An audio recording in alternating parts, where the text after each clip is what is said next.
Lihat video ini sampai selesai agar tidak berlakunya salah paham. Berita terbaru, sindiran keras Anies ke Prabowo yang tidak tahan oposisi karena tak bisa berbisnis. Ini berita selengkapnya. Calon Presiden, Capres nomor urut 1 Anies Baswedan menyebut Capres nomor urut 2, Prabowo Subianto tidak kuat menjadi oposisi pemerintahan Jokowi. Padahal, menurut dia, oposisi merupakan posisi yang terhormat dengan koalisi. Karena itu, oposisi penting dan sama-sama terhormat. Sayangnya tidak semua orang tahan menjadi oposisi. Beliau, Prabowo, sendiri menyampaikan, bila tidak berada di dalam kekuasaan, membuat tidak dapat berbisnis, tidak bisa berusaha.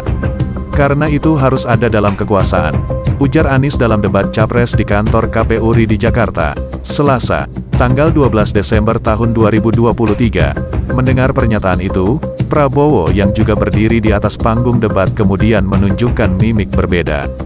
Anies pun kemudian mengatakan bahwa kekuasaan tidak hanya soal bisnis dan usaha, tetapi untuk menjalankan kedaulatan rakyat.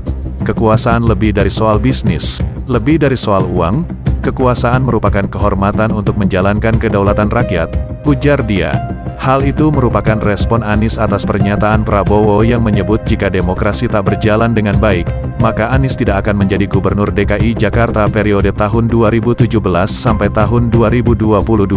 Prabowo menambahkan, jika Jokowi otoriter, maka Partai Gerindra tidak mungkin memenangkan Anies dalam Pilgub DKI Jakarta 2017.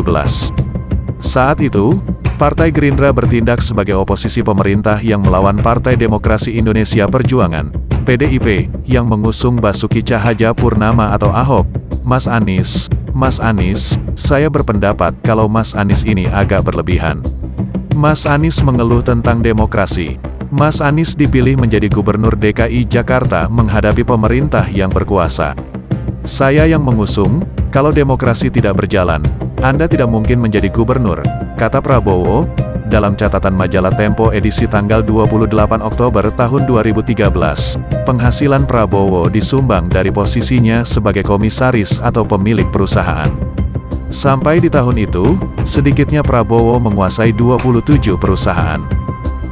Beberapa di antaranya adalah Karasan Basmunai, perusahaan minyak dan gas di Kazakhstan, Nusantara Energy Group, induk perusahaan di bidang energi, PT Tidar Kerinci Agung, perusahaan sawit, PT Jaladri Swadesi Nusantara, perusahaan perikanan, PT Gardatama Nusantara, penyedia jasa pengamanan, dan PT Kertas Nusantara, perusahaan kertas.